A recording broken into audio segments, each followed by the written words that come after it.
Hello, everybody, and welcome to this week's episode of NERF This. I'm your gentleman host, Gentleman Toast, and this is a quick and dirty podcast about Overwatch, everything about it, and good stuff. It'll be a short one today. There's not too much to talk about, surprisingly. I would have thought that with the introduction of competitive, that we would have had a larger breadth of topics to talk about, but most of the stuff about competitive, most of the relevant information seems to have been covered pretty well last week, so we're just going to have a quick rundown of competitive, kind of how it's played out at this point, what things are looking like to the future, a few rumors around there, and that kind of stuff. So, to start us off as always, we're starting with the funny forum post, or the favorite forum post, which is a regular trash post on the Battle.net forum. It says, you wake up as your most played Overwatch character. And the person at Zipzo asks, who are you and are you happy with your new life? What is the first thing you do with your day? And I was amused by the responses, being the first person said Roadhog with the appropriate Roadhog icon. And he says, gotta learn to love the lard, I guess, which was pretty accurate. We all gotta learn to love the lard a little bit more, as overpowered as he may be. And then the second post, perfectly said by Don Spaghetti, saying, I don't want to be a weeb, which could mean so many things, so many different characters. But that was amusing, and I thought worth sharing. Anyway, so what are we going to talk about? Well, competitive drop this week, which is interesting. So the way it went over, to clarify, because we didn't have all the solid facts last week, you play 10 competitive placement matches, and you're matched as a you're assigned a skill rating from anywhere between 0 or 1, I guess, and 100. The higher, the better, which is a little bit counterintuitive, but and as you play, you earn skill rating and you rank up and you go up in skill ranks, and you will be matched in a competitive match with people who are generally the same skill rating as you are. There is some variance, but team averages tend to hang pretty close together. So, my thoughts on competitive so far, it's definitely the same game. I'm pleasantly surprised with how serious most people are taking competitive. The few games I have played, I have had teams that are willing to communicate using voice chat and are typically very involved in it, and they want to. You're with people that are interested in winning, at least in my experience up to this point, which is good. It's a nice change of pace, and it also provides, it separates a serious kind of sentiment towards the game from the more casual quick play. So now I can play quick play without feeling bad if I perform poorly. Obviously, I'm not going in there to troll or feed, but I can feel less bad about attempting to get better at my aim at McCree, for example, in quick play, because I don't feel as though that is the only avenue to perform well, and I don't feel like that's the area that I'm demonstrating my skill.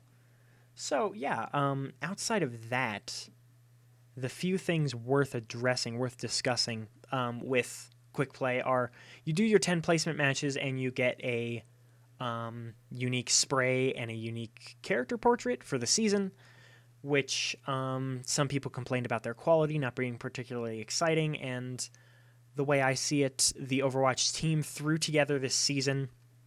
Season ends on August 8th, I believe, so we have just over a month of competitive play, which is much shorter than the normal seasons are going to be, which are going to be like 3 months and then a 1 month off season or something along those lines. So it's nice to at least have a taster, and what I believe is that a lot of the content for this season was kind of thrown together, and things in the future will be more thought out, more thorough, more elaborate, and things like that, more impressive, I guess, to the audience. So you get those, and then worth noting is with each win in competitive mode, you receive 1 competitive point. I believe that's what they're called. I was calling them competitive credits, which I feel is better for some reason. The alliteration is appealing, but regardless, you get 1 competitive point for winning. And there has been some complaints from the community about how difficult, so-called, it is to earn golden guns, because there has been a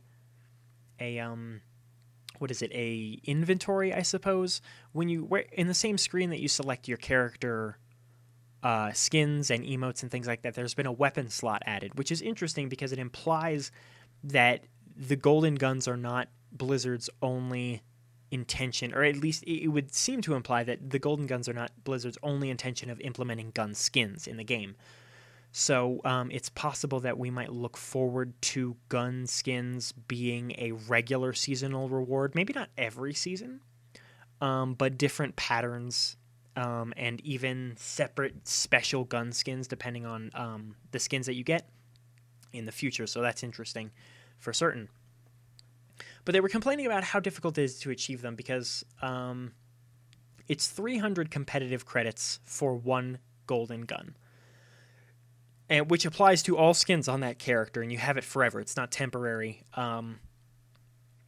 And someone was complaining, they did the math, and they ran exactly how long it would take to get all the golden guns for all the characters, which first off, to anyone that kind of looks at it from that perspective, it's not golden guns are not intended to be something that you have. They're purely cosmetic, so they're more a vanity purchase than anything else. And so comparing, or I suppose assessing them on the basis that you're supposed to be able to achieve all of them while possible is perhaps the wrong way of looking at things. Secondly, there is an indication, a very strong indication, I would go so far as to say, and even confirmation at this point, that we will receive additional competitive credits at the end of the season. Now, how many is hard to say exactly. If I had to take a guess, I would say it would be equal to your skill ranking at the end of the season. So if you're 50, you get 50. If you're below 50, you get less than that. And if you're above 50, you get more equal to that. It's quite possible they might be going off of a base multiplier. So they may be giving you 2 competitive credits for every rank that you got, meaning that, people who ranked really well in the first season and played enough games would probably be able to buy their first golden gun after the first month, or the end of the first season. So it'll be interesting. I wouldn't expect more than 2, maybe 3, but 3 would be extremely generous. That would mean if you're rank 100, you would be able to buy a golden gun every single season, just off of your bonus competitive credits, or competitive points, excuse me. So we'll see about that. But it's important to remember that they are, in fact, a vanity item, and they're not supposed to be something that is inherently earned for every single character, which I think is important to understand. Outside of that, like I said, competitive plays very similarly to quick play. I haven't really seen any... okay, things worth noting. In competitive play, King of the Hill maps are a best of 5 instead of a best of 3 like they are in quick play, which means you will be playing maps multiple times, which, as I have played, has been surprisingly relevant in a number of situations, because your team might be very good. Let's take Ilios, for example. Let's say your team is really good at Windmill and Well. I think it's called Windmill. Or no, it's Lighthouse, excuse me. Lighthouse and Well, but they're not very good at Ruins. Well, if you match up against them and you both get 2, you win Lighthouse and Well, but you lose Ruins. And you get matched up Ruins a 3rd time or a 4th time. If Ruins is the tiebreaker, then that could be very relevant. And that's not a point of unbalance. It's definitely like there's a little bit of RNG there, but I think there's an argument to be made for the superior team is going to, and the superior players are going to succeed more often than not when that's the situation. Like, you might just be very bad on this one objective, and yeah, it might lose you the game in one specific circumstance, but the law of averages is going to suggest that the players that are truly better than other players are going to succeed in those circumstances despite the odds. And over time will kind of be weeded out of those situations. Where this is relevant, and I should preface this with the statement that Blizzard is looking to how do I say, replace or modify this system in the upcoming season. Again, it seems like a lot of things were kind of pushed out the door a little too quickly. They did not have time to create a system that they were completely happy with, but they wanted to provide us with some sort of competitive scene. And considering that the competitive ladder system is, what would I say? It's not extremely representative, and I think that's a good thing. It doesn't show, oh, these people are bad and these people are really good. It's like, hey, everyone's kind of like pretty good. Because even the worst of players are only like 30s and 20s. And the best players might be up in the upper 90s. I don't know if anyone's reached 100 at this point, but the point being, there's not a strict tiering system, and it does reset, which is encouraging for everyone. So, what else would I say on that? Oh, they're looking to replace.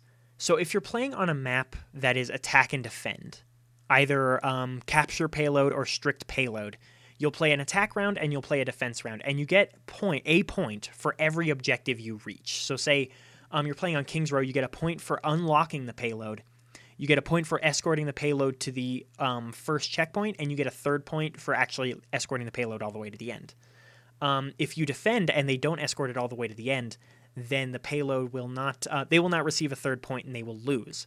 Now, if both of you escort all the way to the end, if you tie in the number of points that you get, I should say is a more accurate way of reflecting that, then there's what people have been calling a coin flip round, which is where you're assigned on the same map either an attack or defense round, and it's a shorter round. I think it's only 2.5 minutes. It might be 3 minutes, but it's a shorter round on the first objective, and either you defend the first objective or they take it, and if they take it, they win. If you defend it successfully, then you win. That's the tiebreaker round. And people have complained about this because they find that there may be certain advantages, especially on certain maps, to the attacking team as opposed to the defending team. On a lot of attack-defend maps, the attackers have the distinct advantage on the first objective because it's not balanced around that single objective. I think there's some legitimacy to this because let's take Hanamura, for example. If you wipe on Hanamura, it's physically impossible for you to get back there in time. Unless you have a Symmetra or something like that, which is why she's so valuable there. But, so if the attackers make one good push, then they win. Meanwhile, the defense, while having the advantage on Hanamura, so it's perhaps not the best example, has to stay resilient the entire time. So I can understand where people's complaints, legitimate or not, are coming from in this coin flip attack-defense kind of thing.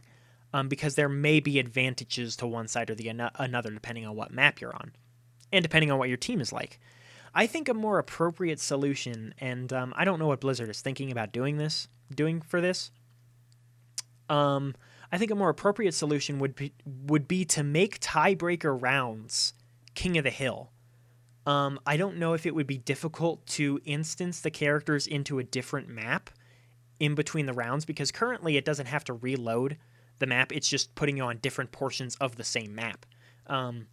Little fun fact if you're not aware, all of the King of the Hill maps, the 3-part King of the Hill maps, are on the same map. I believe they're in the same rendering zone, so when you load into the map, you don't have to reload for each different round.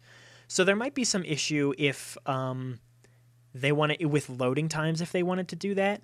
But I think having a symmetrical King of the Hill round as the tiebreaker for attack-defend games instead of a coin flip attack-defend would be a reasonable solution to the entire thing.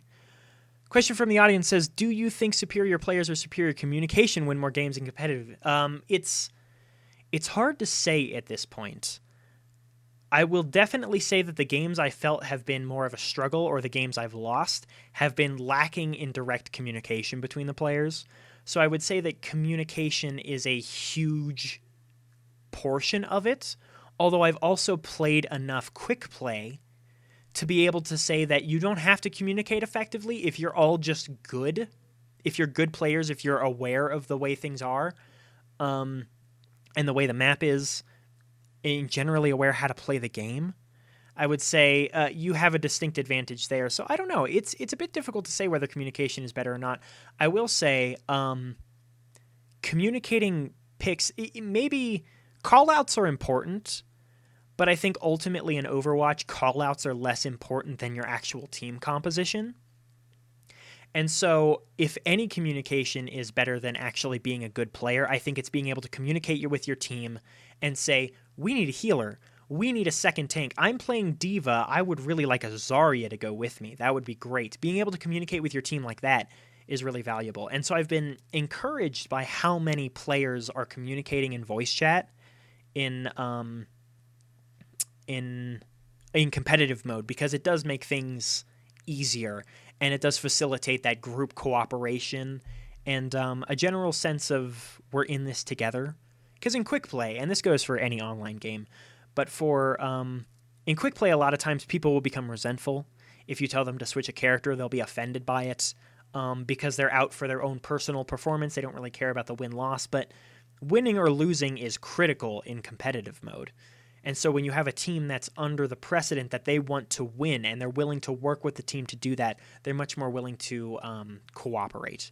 One thing I did want to say about, and I've only gone up against it twice, but it's enough for me to say something at this point. I'm concerned, and people have brought up concerns about hero stacking in competitive previously. In general, I'm not worried about it because I've never gone up a hero stacked team that's been completely invincible. At least not to a coordinated team. But I will say, on attack, so we were defending on Hanamura. This was the coin flip round. We were defending. They were attacking. We were successfully defending the objective for pretty much all but 30 seconds of the coin flip round. And then in those last 30 seconds, 3 players on the enemy team went Winston, or maybe it was 4. Either 3 or 4 players went Winston, and then they had a Mercy and a Lucio. And so they jumped in there and they destroyed us because there was no effective way for us to counter 4 Winston, 3 or 4 Winston. Either way, it doesn't make all that much of a difference. Because conventionally his counter pick would be Bastion, but picking that rush at the last minute gave us no opportunity to respond to it. And so our only choice would have been to pick that in precedent of them going 3 or 4 Winston, which is not a bad idea, and I don't think an unreasonable expectation. But I am concerned for those kind of cheese 30-second rushes at the very end that are mostly uncounterable. So that's something to watch out for. That's all I'll say about that. It was frustrating, certainly, and I felt bad because there was no way of countering it. There was no way of predicting that. Ultimately, no matter how well we played, because it was 3 Winston, we had no way of fighting them. And like I said, we would have needed a Bastion or like 2 Reapers in order to be able to effectively counter them, and we just didn't have that. So that would be my only concern, and the only discussion I feel is relevant to hero stacking. Yeah, I'm trying to think. If you guys have any more questions, feel free to ask them, and I'll answer them to the best of my ability. Although I assure you, I'm no expert on the matter. Anything else about competitive? No, it's been pretty good. It definitely has a different feeling to it, which is nice. But I mentioned that before. I can't think. Like I said, it's pretty much the exact same game. There are no differences. There's no rule sets to it. It is interesting doing a best of 5 on King of the Hill instead of a best of 3. I like it more, actually. I like the ability to... There's a little bit of leeway there for you to gain back your victory if you lose out on 1 map, or even 2 maps for that matter, because you can crawl your way back up for a a 0-3 victory at the very end. So that's nice. I will say it sucks to have a team that's not good on one objective and then end up going against that objective twice. I find my most frustrating games to be King of the Hill more than anything else, which sucks. But I think that's a good sort of frustration because it's really close games. So yeah, that's mostly all I have to discuss for the most part. The other than that, and this is off the topic of competitive, let me think. They're still looking at diva buffs. They've been talking about those for a while, but we have no solid information on what exactly they think they're going to be doing to her. Headshot hitbox is almost a guaranteed change. Outside of that, I mean, you've heard me talk about diva before. I think adjusting the windows that she's able to be damaged is a good idea because it's easy enough, and I do it, and I have it done to me. You can kill a diva before she even has control of her mech and things like that. So those are reasonable balances. We'll be looking forward to that. They're talking about Zenyatta buffs, which we have to be very careful with, and everyone is kind of recognizing this. Excuse me. That Zenyatta needs to be handled very carefully. Because he's already in a position where if played correctly, he's very powerful. And so we don't want to buff him to the point where he's too strong. Some people want health or mobility buffs. One person suggested on his right click granting him a shield, like kind of like not a Zarya shield. Although I suppose it would be like a Zarya shield. So granting him a Zarya-esque shield during his right click when he kind of charges his orbs, scaling in damage depending on how much ammo he has left, which I found to be a very interesting idea. It gives him a little bit of depth of gameplay, and it gives him a little bit more survivability in certain situations, so that was very interesting. And so we can look forward to some sort of Zenyatta change, maybe. And then to my satisfaction, they also mentioned that they're keeping an eye on McCree to make sure he remains viable. I've had mixed success with McCree over the past 2 weeks, ever since the nerf. In some situations, I can get Fan the Hammer to work, although it's very inconsistent. Half the time, I feel like just sometimes it feels like my bullets don't hit, and I don't know if that's a server problem. I don't know if I'm just not recognizing how inaccurate the bullets are in some situations. But sometimes I feel like I fire at someone and it should hit them, and it doesn't. Or maybe there's a little bit of latency to the damage application. Fan is not absolutely useless, but it's definitely not something you can rely on in any faithful capacity. So hopefully they do something about that. I'd really love to play McCree. He's still my favorite character, I would say. Although he's definitely not my favorite to play right now. I've enjoyed a lot of Diva, a lot of Roadhog, a lot of Zenyatta. I've fallen out of love with defense characters. I used to play like a lot of Mei, but I just can't see myself. Oh, and a lot of Tracer, since I stopped playing McCree all that much. I really don't like defense characters. They just don't do it for me. Every once in a while I'll have a good Mei game, but other than that, I can't dig it. So hopefully they keep an eye on that. I'd love to see a little bit of recompensation, let's say, for the McCree nerf, because I think it was a little heavy-handed, but we'll see about that going forward. So I think that's all I had to discuss about competitive and balance. Yeah, that's about all I can say. Like I said, it was going to be a short podcast this week. I expected it to run a half hour, maybe 45 minutes. Like I said, if you guys have any more questions, feel free to ask. But without further ado, moving on to the fan art for this week. I came across this Hanzo picture, and honestly, looking at these three pictures, if you saw them, you wouldn't guess that they're by the same person, but I believe that they are. Yes, they are. I just had to check that because I even didn't believe myself for a moment. These are by Art Germ on DeviantArt, and I found the Hanzo picture initially, and I thought it was very, very good. And they seem to be experimenting with different styles, but I loved these 3 pictures, especially the McCree poster looking one. Fantastic, fantastic art. I love this kind of stuff. For the cosplay section, I found this, which was a decent Noir Widowmaker skin or cosplay.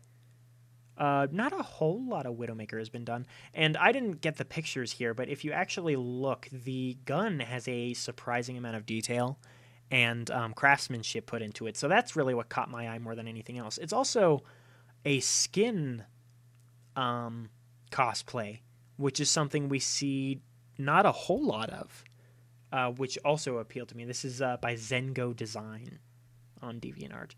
And lastly, we had these 2, which I stumbled across, by Zlin or Z Arts. And I like these, not so much because of the art style, although they do have a fairly charming sort of painted look to them. But they also reflected kind of young Genji and young Hanzo, and I appreciated seeing an insight into that. You have a lot of character coming out of these guys. You can see what an artist's interpretation of what their relationship would have been when they were younger, and Genji over there with a little smug look on his face. So, yeah, that is this week's podcast. Again, I'm here all alone by myself, as it tends to happen, but that's okay. I'll be keeping an eye out for further news. Oh, one thing I forgot to mention to follow up. This is a big one, actually. There is, I believe it went out with the competitive gameplay update, but I could be wrong. Don't quote me on that. Consoles are receiving a 30% nerf to Torbjorn's damage, along with the previous balance changes to McCree and Widowmaker, and the competitive play patch, I believe. I'm pretty sure that all came out at once. I can check that to make sure, and if not, I will correct myself next week. But, yeah, so if you're a console player, prepare to be relieved of your Torbjorn woes, as well as your McCree tank busting. So, anyway, thank you guys for tuning in. I have been Gentleman Toast. This has been Nerf This, and until next time, stay classy, and I'll see you later.